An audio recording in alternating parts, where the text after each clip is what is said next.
Nusantara. Assalamualaikum warahmatullahi wabarakatuh. Siang ini atau di hari ini yang cuaca sedikit mendung, kita akan memulai modul Nusantara kita dengan modul kebinekaan. Hari ini sesuai dengan jadwal kita akan mengeksplorasi kekayaan yang ada di Nusantara, terutama di Riau. Dan di modul ini kita akan ke objek wisata atau tempat kekayaan Nusantara, yaitu Candi Muara Takus. Mari kita ikuti modul ini sampai selesai. Terima kasih.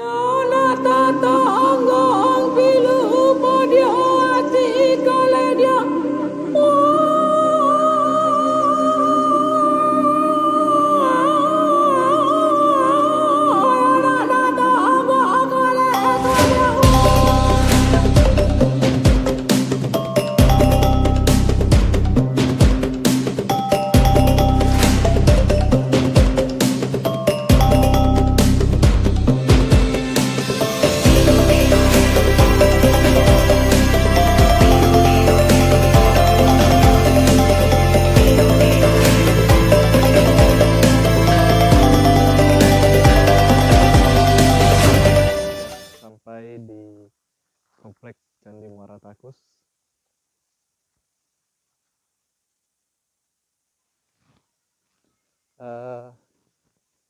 Baiklah, kita sudah sampai di objek wisata Candi Muara Takus. Ini adalah salah satu peninggalan Kerajaan Majapahit yang dimana kita sama-sama mengetahui Kerajaan Majapahit ini adalah kerajaan yang berpindah-pindah dari suatu tempat ke tempat lain. Nah, seperti yang saya sudah pernah sebutkan tadi, dan ada di literatur sejarah, Kerajaan Majapahit itu pernah menjadikan daerah Muara Takus ini sebagai pusat peradabannya.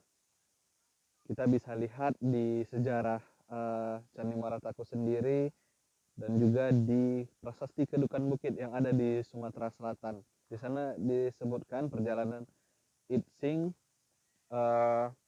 dari dari India bergerak, dia singgah di satu tempat yang dimana di tempat itu pada siang hari tidak ada bayangan. Nah, di sini tepat pada jam 12 siang nanti bayangan tidak ada, karena kita berada di garis khatulistiwa lurus ke atas.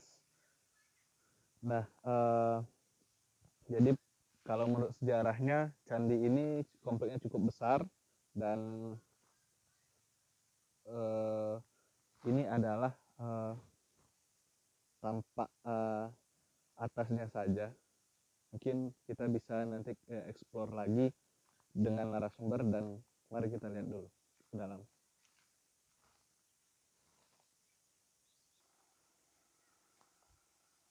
Oke, ini gerbang masuknya.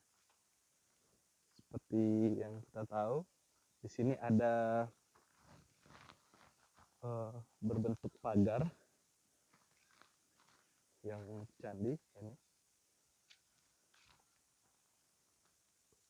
Cuman dari sejarah yang saya ketahui, ada radius 1,5 kilometer lagi di luar candi ini,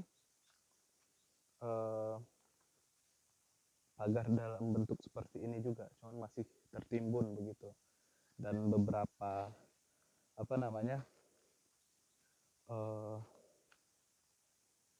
beberapa stupa juga ditemukan di perkebunan di daerah di sekitar Candi Muara Takus ini. Ini kompleknya, mari kita lihat dulu. Kita berjalan di ke stupa yang paling kecil, berada di sana.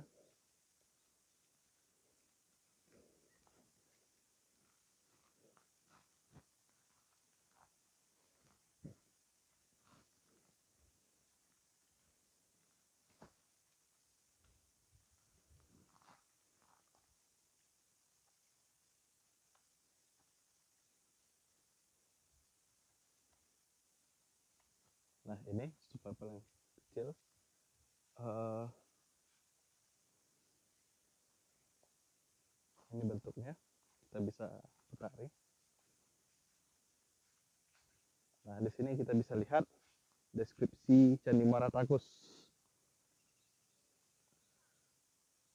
Candi Palangka ya, The Temple of Palangka. Denah dasar bangunan berbentuk 4 persegi berukuran 5,85 dikali 6,6 meter. Terletak 3,85 meter sebelah timur Candi Mahligai. Ini Candi Mahligainya yang paling tinggi ya. Nah, kembali lagi ke sini. Sebelum dipugar, kaki bangunan terbenam sekitar 1 meter dan mulai dipugar sejak 1987 sampai 1989. Bahan bangunan terbuat dari susunan bata merah. Tinggi bangunan 1,45 berfungsi sebagai prosesi ritual pemujaan. Nah, jadi Candi Muara Takus ini adalah candi yang terbuat dari tanah liat, bata tanah liat.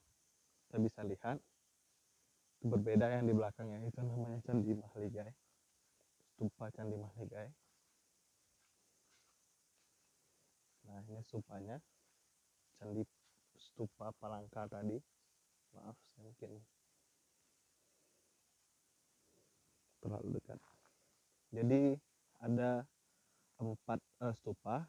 Ini satu, kemudian yang Mahligai yang di belakang sana satu, dan ini Candi Stupa Mahligai yang paling tinggi, dan di sana masih ada lagi satu. Oke, ini masih di Palangka tadi.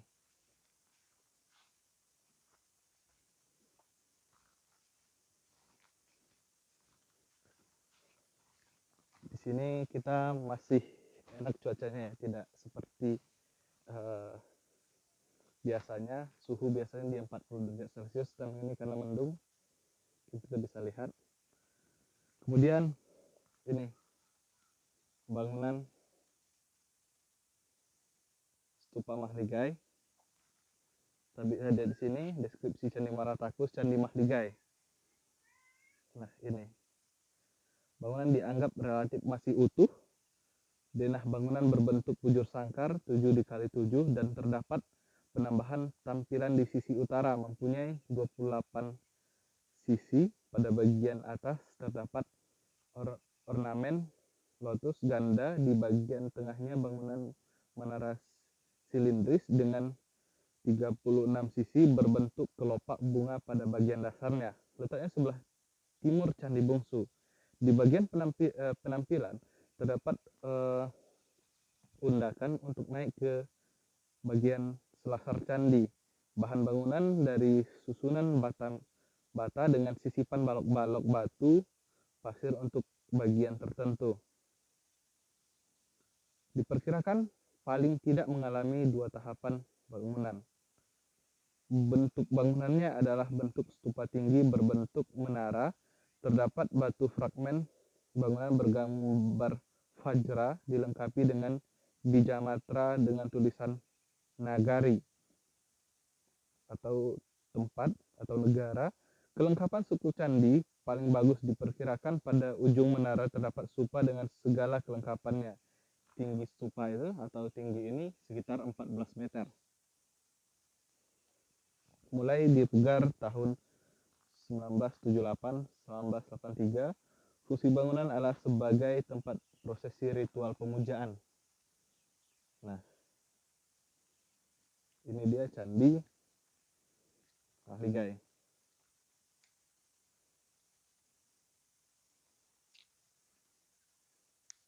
Tingginya setinggi 14 meter. Bisa lihat.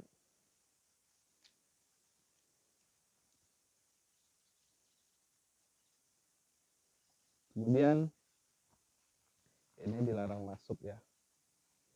Kemudian Ini candi ketiga, bangunan candi ketiga.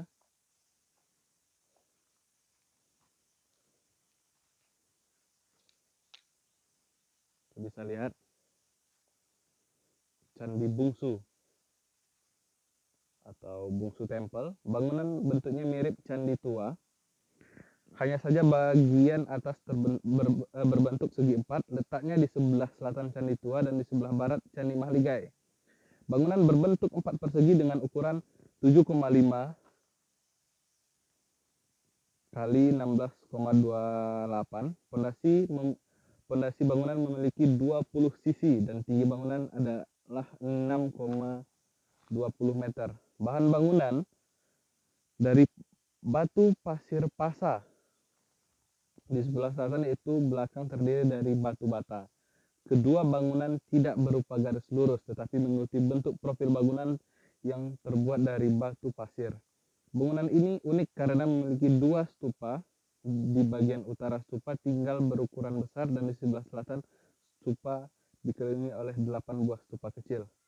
Mempunyai dua karakter susunan stupa pada platform, memiliki konfigurasi yang mirip dengan Candi Asoka di India. Fungsi bangunan adalah sebagai prosesi ritual pemujaan. Nah, jadi ada dua karakter di sini. Ini karakter pertama, tapi dia adalah saling berhubungan. Nah, di sana ada lagi satu, kita bisa lihat dari sana mungkin.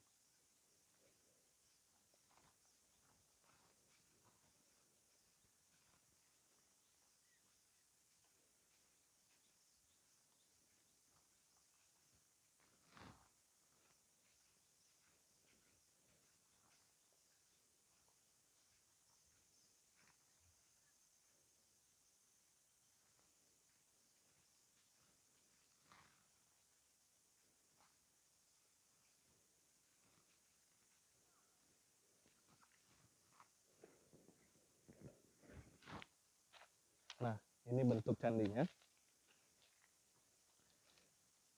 Yang 14 meter yang tinggi di belakang itu berbeda ya. Cuman dia dalam satu garis lurus sepertinya secara kasat mata, tapi tidak menurut data tadi. Artinya di sini ada dua jenis. Ini batanya juga dua jenis. Ini dari pasir pasa kalau nggak salah tadi ya. Dan ini dari batu bata. Oke. Ini adalah bangunan candi yang paling besar.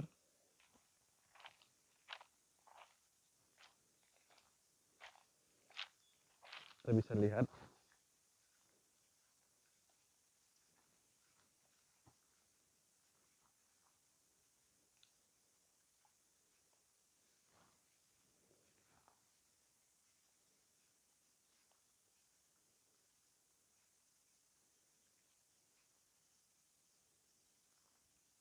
Nah, kita cari dulu ini deskripsi atau data dari candi ini. Di sini ada berbentuk jenjang juga, bisa ke atas, cuman ini aksesnya ditutup. Bisa ke atas.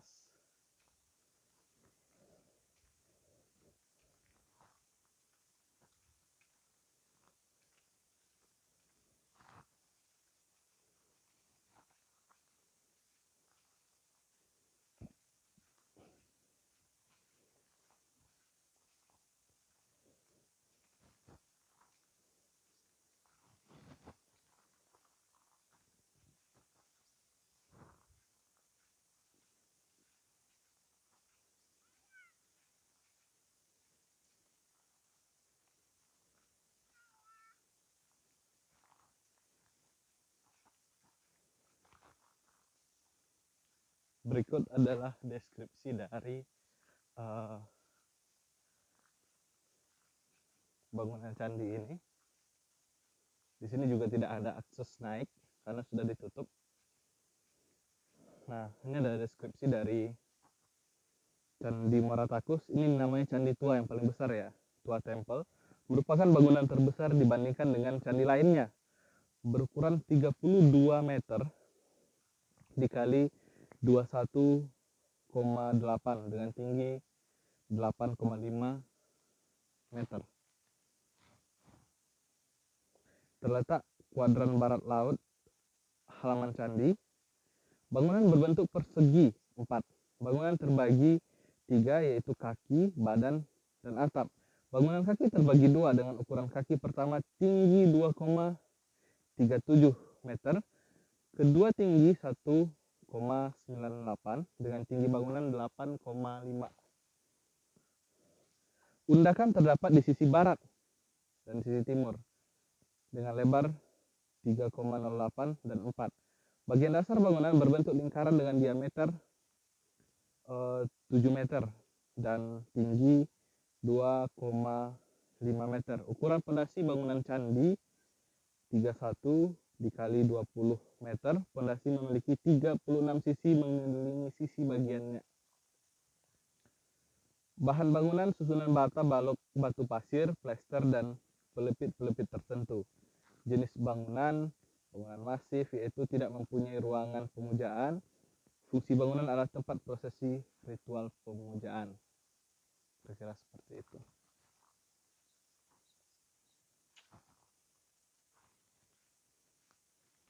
Nah, ini kita bisa lihat dari jauh. Di sini sebenarnya ada undakan juga, kita nggak tahu isinya apa. Kalau saya berpikir mungkin ini ada bentuknya lagi, kita nggak tahu. Ini masih ditutup.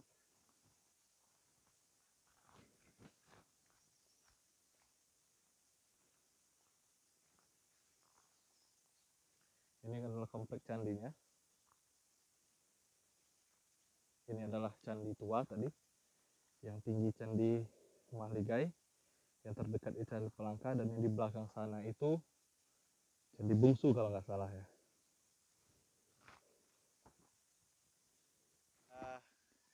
Sudah ada narasumber dengan Bapak siapa? Zulkifli. Dengan Bapak Zulkifli yang bisa menerangkan sejarah bagaimana Candi Muara Takus ini tepatnya.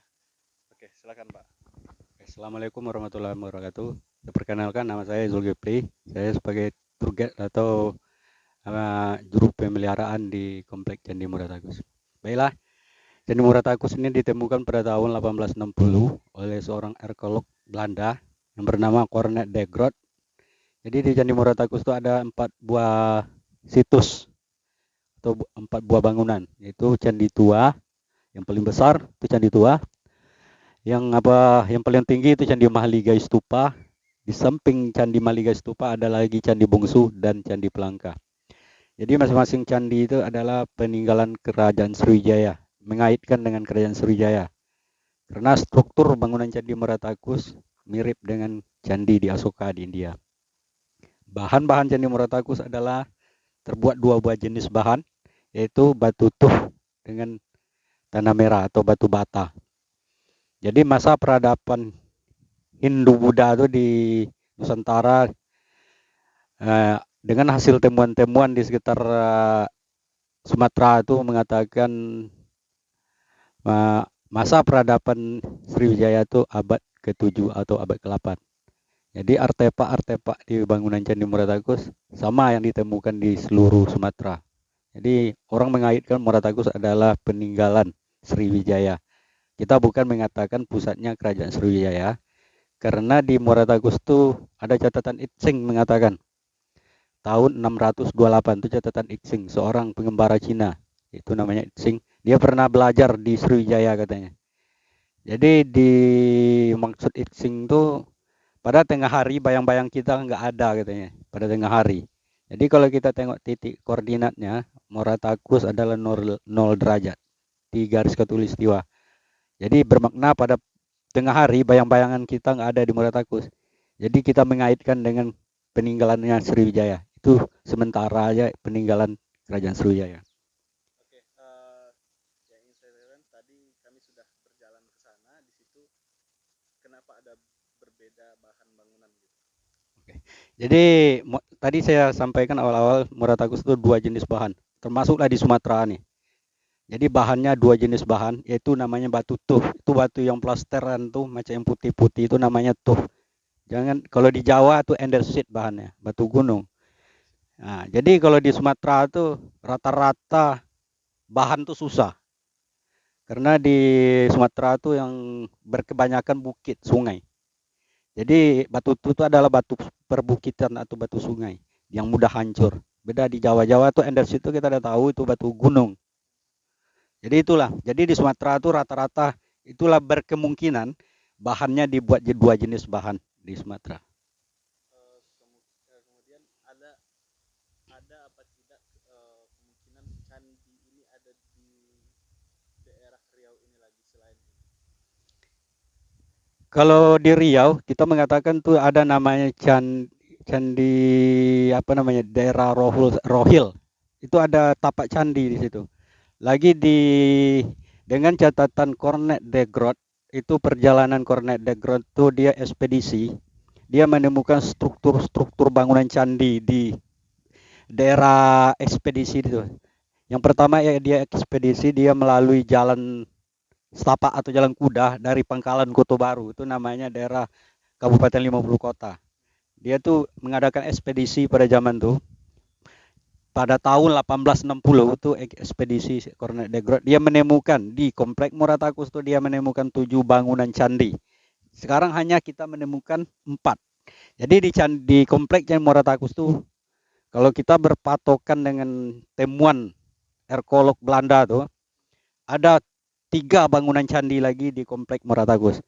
Lagi di sepanjang sungai Kampar Kanan tuh dia mengadakan ekspedisi. Dia menemukan lagi tapak candi yaitu daerah Bangkinang. Itu namanya daerah Pulau, Kampung Pulau, Bangkinang seberang. Dia menemukan tapak candi pada masa itu. Dia melalui Sungai Kampar, dia menuju ke Kapur 9, Sungai Kapur namanya. Di situ dia lagi menemukan sebuah tapak candi atau pondasi candi. Daerah Durian Tinggi namanya. Namanya Candi Koto Gilingan. Daerah apa? Belum. Waktu Cornet de Groot termasuk yang di Muratakus yang 3 tuh sampai sekarang belum ditemukan.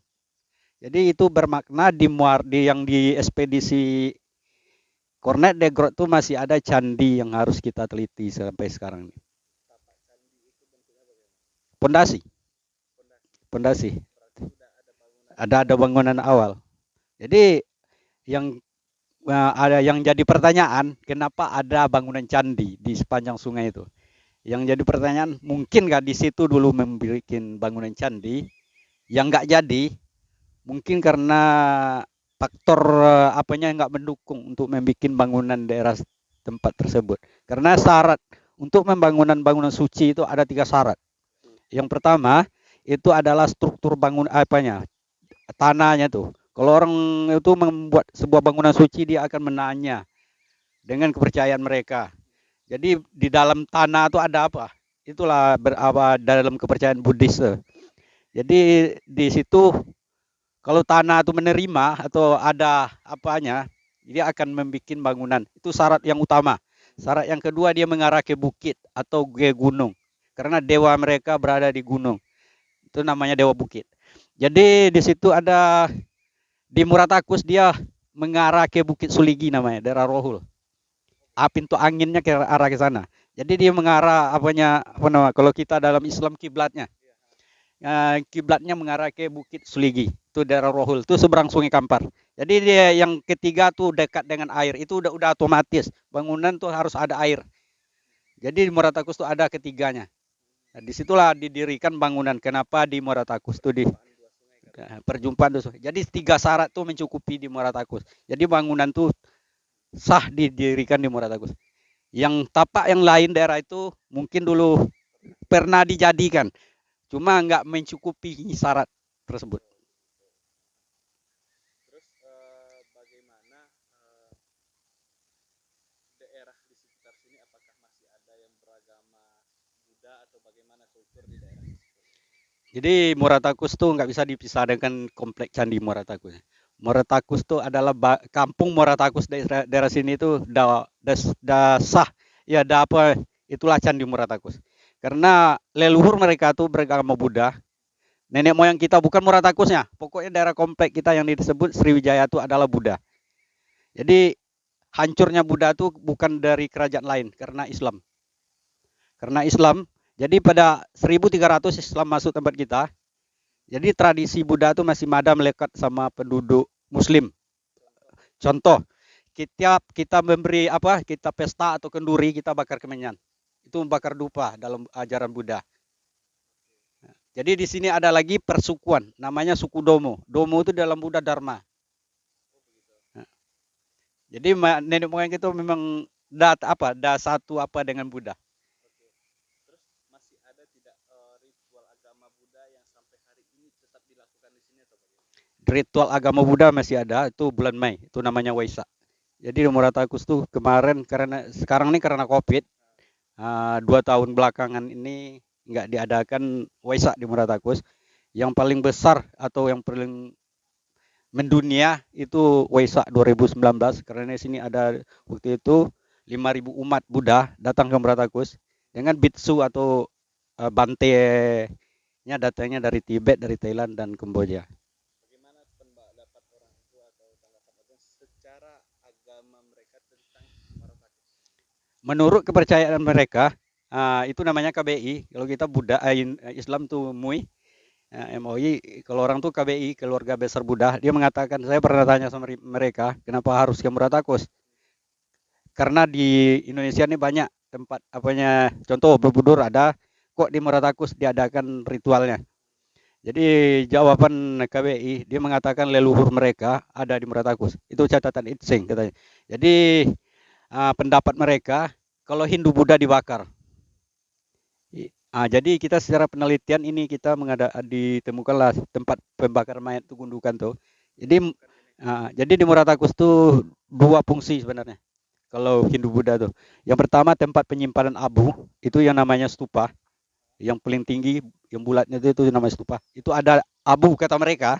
Di situ disimpanlah sebuah abu. Jadi abu jenazah apa Buddha tuh masih ada di dalam yang bulatan tuh. Kalau kita kubah itu namanya stupa. Jadi menurut kepercayaan mereka leluhur mereka ada di Candi Muratakus. Jadi dia ziarah ke kompleks dari Muratakus. Yang kedua itu tempat penuntutan ilmu. Itu udah jelas. Sini sebuah pesantren katanya yang disebut Dharma Pala.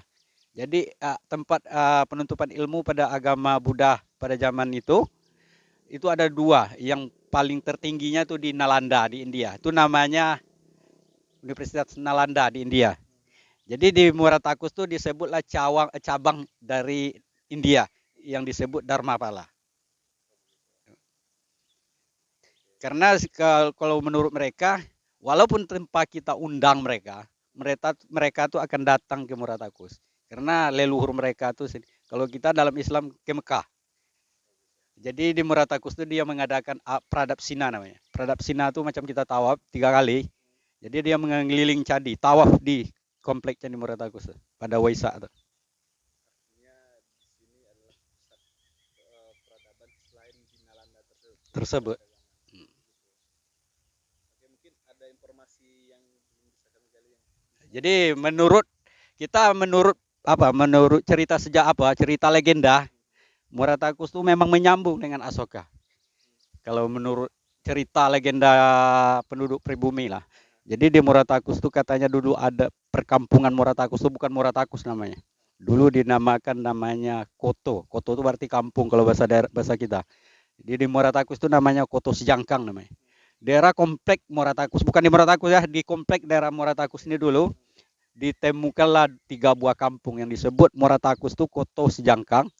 Daerah Sibiruang atau Subaliang yang disebut itu namanya Koto Kompe. Daerah Tanjung itu yang disebut namanya Koto Penisan. Jadi 3 orang datuk atau 3 orang pemuda pada zaman itu dia mengadakan pengembaraan.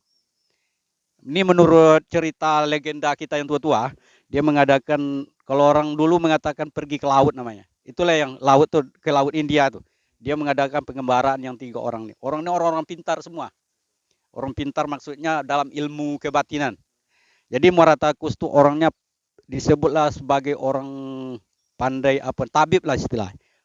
Di daerah apa tuh pandai dia menyelam Kalau ada di sungai dia menyelam. Yang daerah Koto Sejangkang, Koto Penisan, daerah Koto Kompe itu dia pandai nembak. Tembak sini, meninggalnya matinya di sana. Nah, itulah pendapat mereka.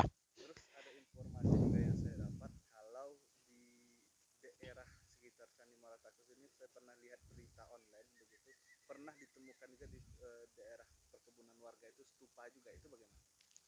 Jadi berita tuh nggak stupa yang ditemukan ya.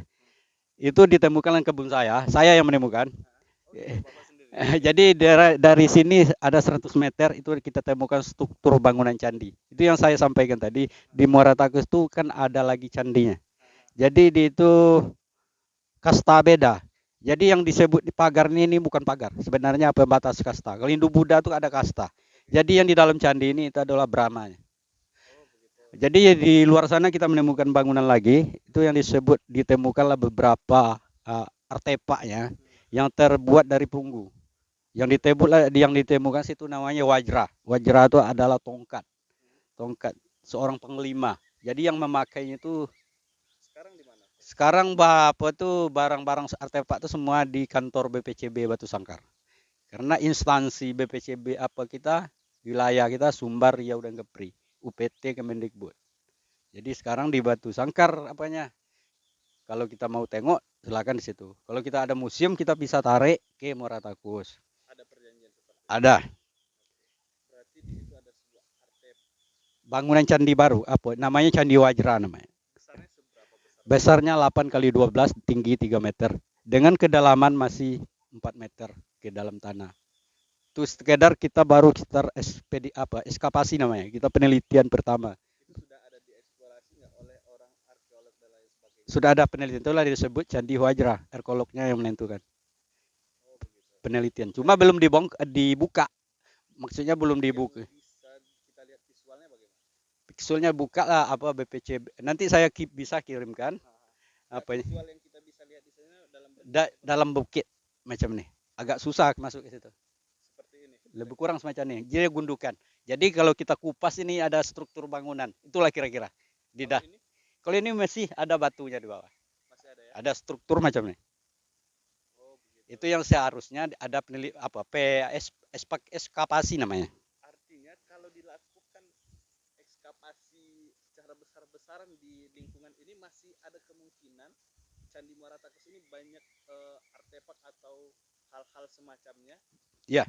Jadi itu yang seharusnya di Muratakus kita buka eskavasi besar-besaran, berkemungkinan kita akan menjawab semua yang belum apa tuh. Contoh permukimannya belum ditemukan. Komplek-komplek yang komplek ini belum ditemukan. Di luar zonasi apa nih? Itu kan di cagar budaya tuh ada 3 zonasi namanya. Yang kita temukan yang pertama ini zona intinya namanya. Di luar tuh ada zona pendukung, zona penyangga. Jadi di zona pendukung tuh ada bangunan lagi. Dan itu yang Belum kita belum. Nah, gitu. Jadi itu yang seharusnya kita, ya bukan kita semua yang harus terlibat di situ untuk apanya. Mahasiswa itulah yang seharusnya kita menggali sejarah kita tuh. karena saya juga pernah dapat kabar kalau ini cuma bangunan atap candinya saja. Itu Seperti itulah lebih kurang. lebih kurang ya. Ini masih banyak bangunan di bawahnya. Iya betul. Jadi itu kemungkinan karena komplek Muratakus itu ada 135 hektar kawasan. Jadi jadi di dalam kawasan itu tetap ada bangunan. Secara penelitian ilmuwan di luar dari pagar Kastani 40 meter ke bawahnya ke kiri kanannya itu ada bangunan. Contoh kita temukanlah bangunannya di sana. Itu untuk yang menjawab. Jadi untuk mencari itulah harus eskapasi. Ekskavasi besar-besaran mungkin misalkan, cuman mungkin sumber daya manusia kita yang belum menunjang. Ya. Jadi untuk apanya itu kita ada instansi. Untuk penggalian tuh seharusnya kan balar arkeolog kita di Medan. Seharusnya kita kerjasama, bukan kita menyalahkan ya. Jadi seharusnya kita bekerja sama dengan semua pihak untuk di Muratakus. Kita harus menggali potensi yang ada di Muratakus. Contoh dulu di perkampungan Sriwijaya, Majapahit kan belum ditemukan. Tapi orang tuh giat sampai sekarang kan ditemulah perkampungan daerah Majapahit. Perkampungan Majapahit yang jadi kita harus apa? Perkampungan benteng Majapahit tuh bahannya terbuat dari apa? Dari batu bata. Sama dengan Muratakus. Kerajaan yang di mana? Di Sulawesi Selatan. Di daerah Jawa sana, perkampungan Majapahit. Majapahit. Perkampungan. Oke. Jadi itu, apakah ini menyambung dengan Majapahit? Itu kan belum bisa kita jawab. Karena masing-masing data kita tuh nggak mencukupi. Untuk yang sementara kita mencukupi, itulah catatan Itsing. Terus kira-kira pesan dari Bapak lah terkait cagar alam ini dan kultur daerah sini lah untuk kawan-kawan mahasiswa Nusantara. Karena ini kita dari Jawa juga bakal. Oke, jadi Candi Muratakus tuh kita udah tahu dipergunakan untuk apa namanya Muratakus. Muratakus tuh fungsi sekarang itu adalah tempat prawisata dan keagamaan. Jadi kalau kita untuk prawisata itu otomatis pengunjung banyak.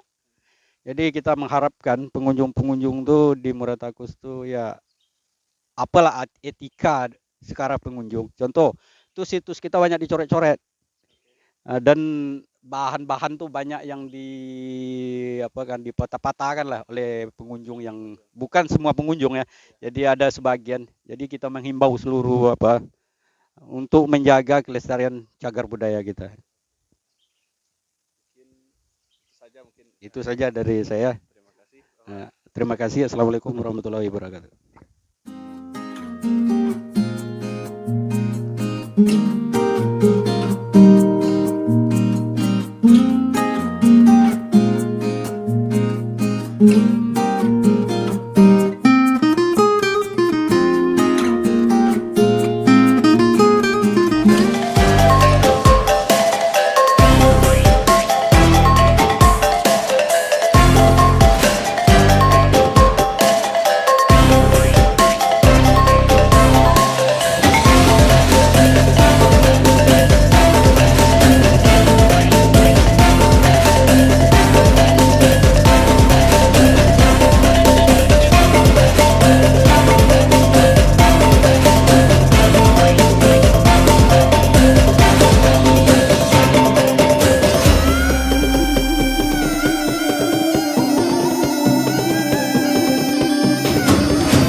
Puncak Ulukasok atau tepatnya Puncak Kompe.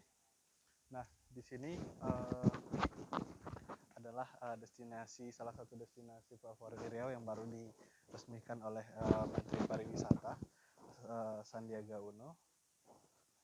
Pariwisata ini menarik karena mirip dengan Raja Empatnya di Papua. Nah, ini sebagian orang menyatakan Raja Empatnya yang ada di Riau. Kita bisa lihat puncak ini sekarang. Gatoi bukannya kabelu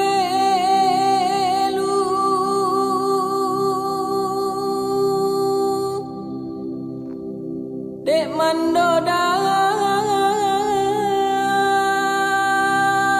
di paloswongan kami manangi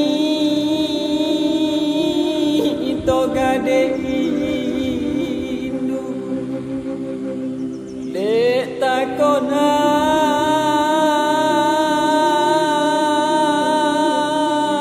kampung halaman. Demikian modul kebinekaan dalam program pertukaran mahasiswa Nusantara.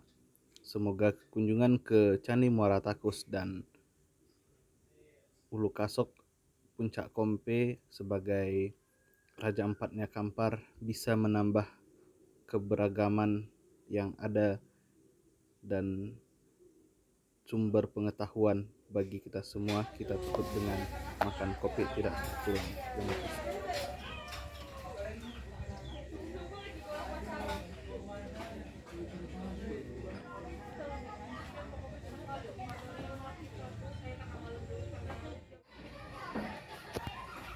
Ini adalah menu makanan kopiak dan indak batulang. Ini ikan bakar tersebut atau ikan kopiak yang indak batulang, makanan khas Kampar. Ini santapan siang kita sebelum kita akhiri kegiatan kebinekaan ini. Terima kasih. Assalamualaikum warahmatullahi wabarakatuh.